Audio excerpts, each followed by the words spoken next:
I wanted to review the analysis that we did in class on Monday. And so hopefully everyone in here has been able to do get your data. So that's the stopwatch time and the position. I measured it here in centimeters because that's what the ruler was in. And also have an idea of your uncertainty with it. So that was the assignment from last week. I also clicked on uncertainty here and I made it a percentage just because I was kind of curious how I would graph it the right way. And when I did that, I saw that the percentage definitely changes as we go, so I don't want to graph with percent error. But I did see that the uncertainty stays pretty small, even all the way down to 1.5. So when I graphed my data here, I wanted the error bars to accurately represent my measurements as best I could. And so the Google Sheet seemed to be, it's very small error over here, but even at this error here, you can kind of see, I put my error at, let's see if I can find it here. My error was over here, and I put it down at, oops, my menus are all over. And then we go to customize and series, and you can see I took the X mark, and I put my value at 0.01. Now that 0.01, that's representing the distance in, and over here I chose meters because that's what my graph is in meters. So 0.01 is 1 centimeter. So I looked at my data, I thought, these ones are a little bit bigger, so maybe the error bars would actually, these two are a little bit smaller than they should be. But I thought overall, it gave a pretty accurate portrayal of my error. These points I felt I was much better. But when I look at it here, it still shows pretty small error, so I kind of get an idea of what my error is in this position graph. So that was my uncertainty. Again, it was 0.01 because 1 centimeter in meters is 0.01 meters. All right, after we did that, I also, to graph it, I did my position in meters, and so that's a simple formula. You just divide centimeters by 100.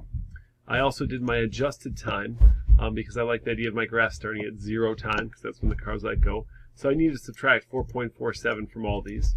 And so that's what this equation is. You can see as I go down. And then there was my X uncertainty too. You can see I just did the uncertainty divided by 100.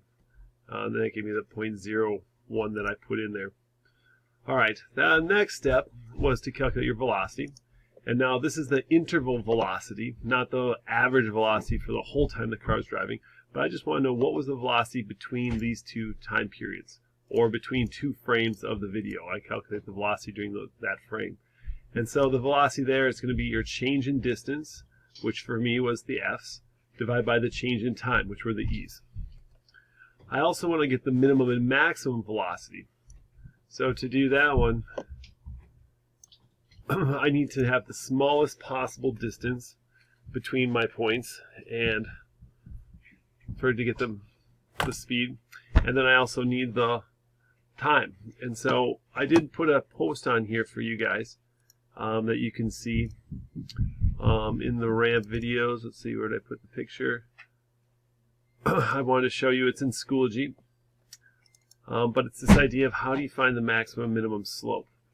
So as it loads up here, we have this idea here of how can you do that. Well, if I have a car and I graph its position, I have the actual velocity of the car, but also its maximum and minimum that it could be. And the same thing with the second point here for the next frame in the video.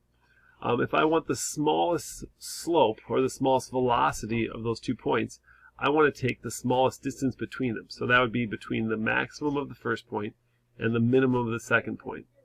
And so to find the maximum of the first point, I need to add the error. That's what the delta y here represents, the uncertainty in y, or the change in y. And for the second point, I'm going to do the same thing, but subtract. And if I put that into an equation, here you can see the red equation. I take the smallest possible second point, subtract the largest possible first point, and then divide by my change in time.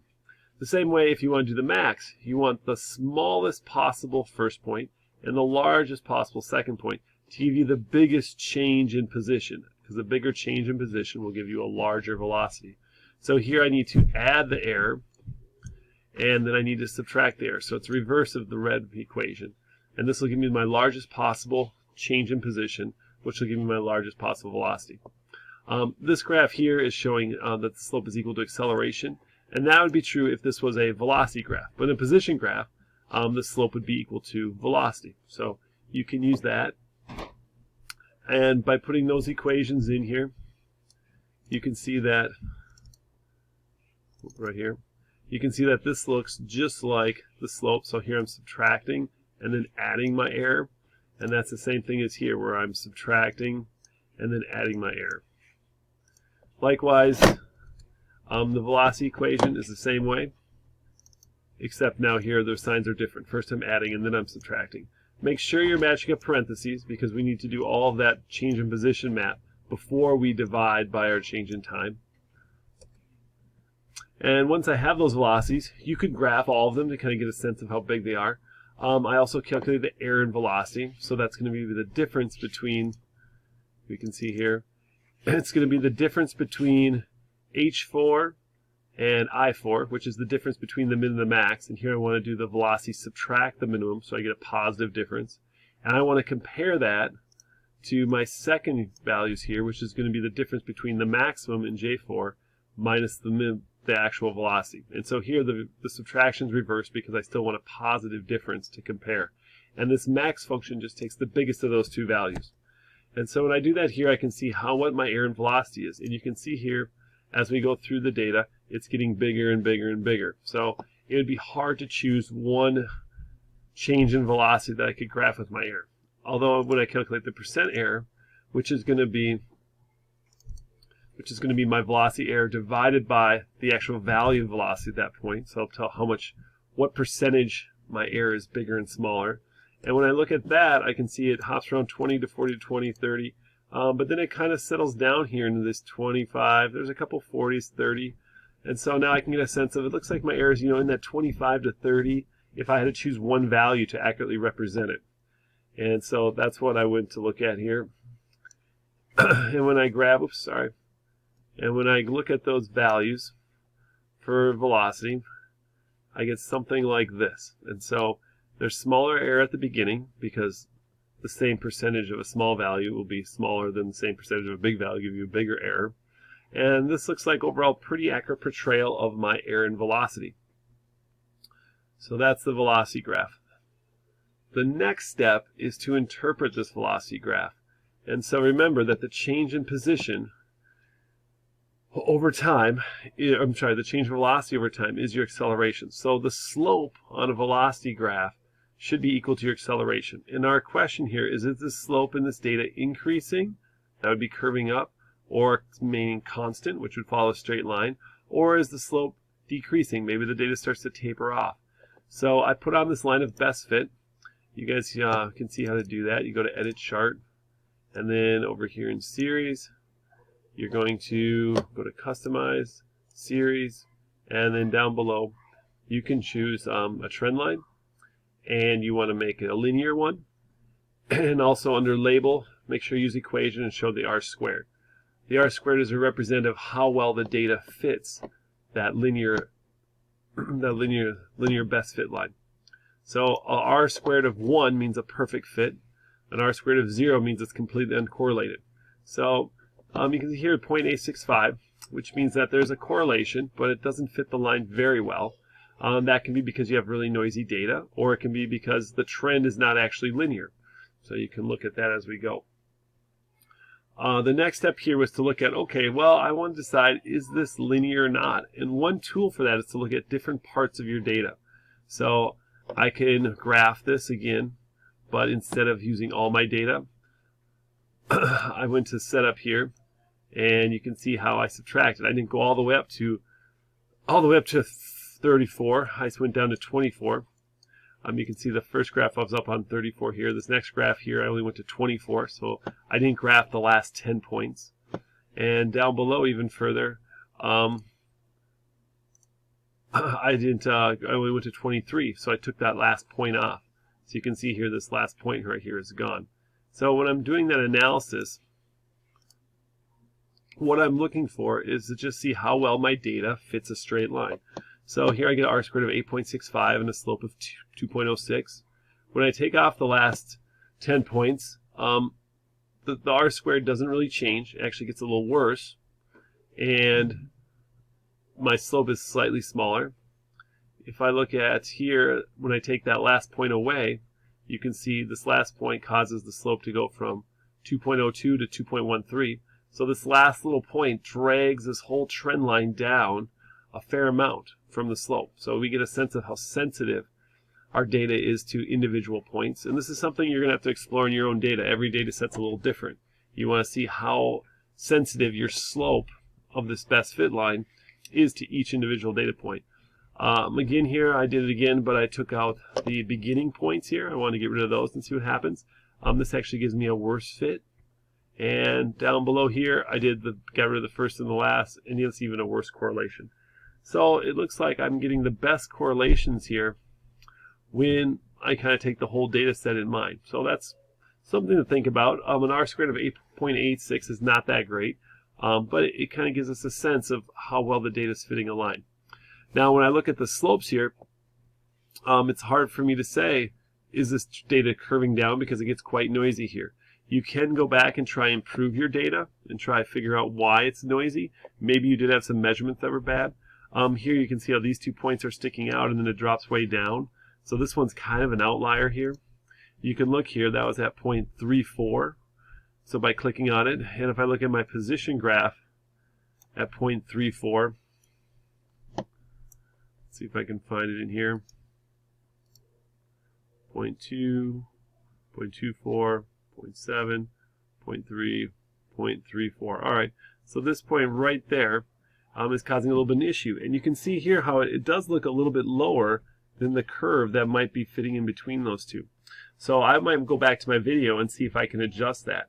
If you set up your spreadsheet correctly, I can go through and I can actually see what happens. So at 0.34 in my time, I had a value of 13.5. So let's just look, if I say 13.6, I'll change that, and then we can see what happens in our data. So here we go, 0.34, I got a little bit higher. Maybe I'm even going to go to 13.8 and see what happens. And so now it's starting to look a little bit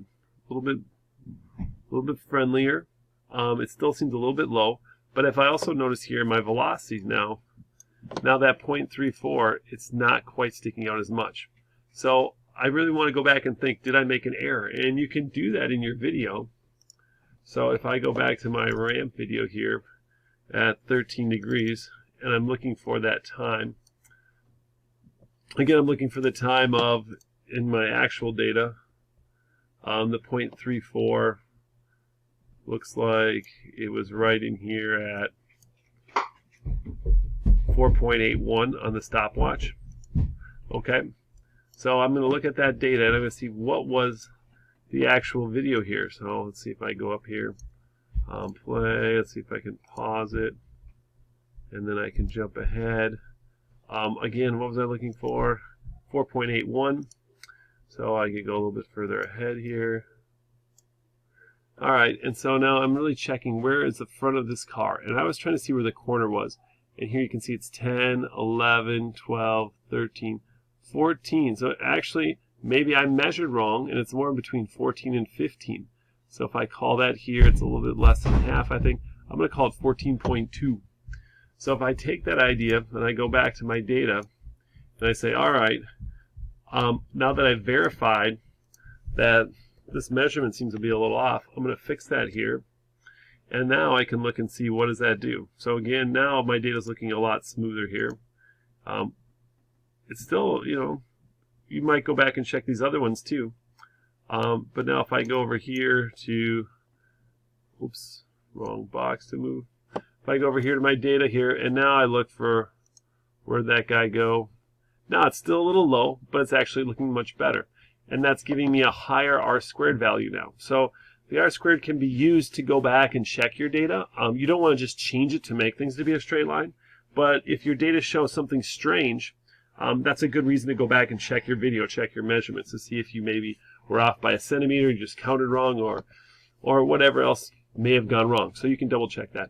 In the same way, I might want to go back and check this one here, 0.54. The better your data is, the easier the analysis is, because noisy data just makes analyses messy. So be careful on those. And then I get I'm getting a slope of 2.06, and looks like it's fitting pretty good in here. All right, so what I can do here now, the next part here is say, well, let's think about, is it a constant acceleration or a decreasing acceleration or an increasing acceleration?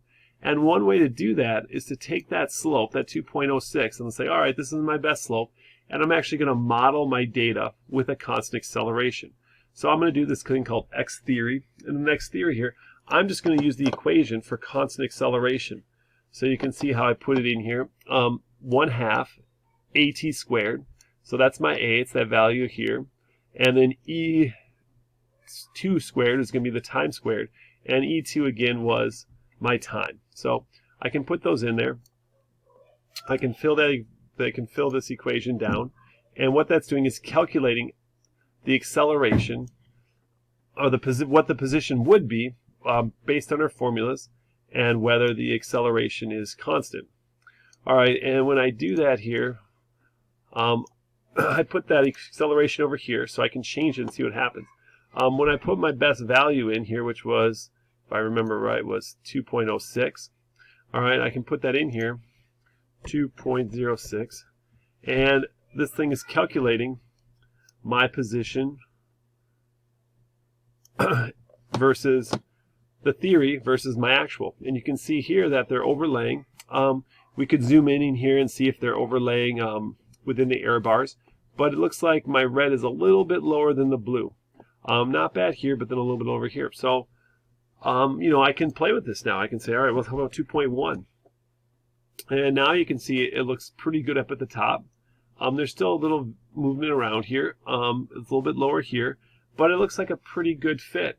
I could put it 2.2 just to see what will happen.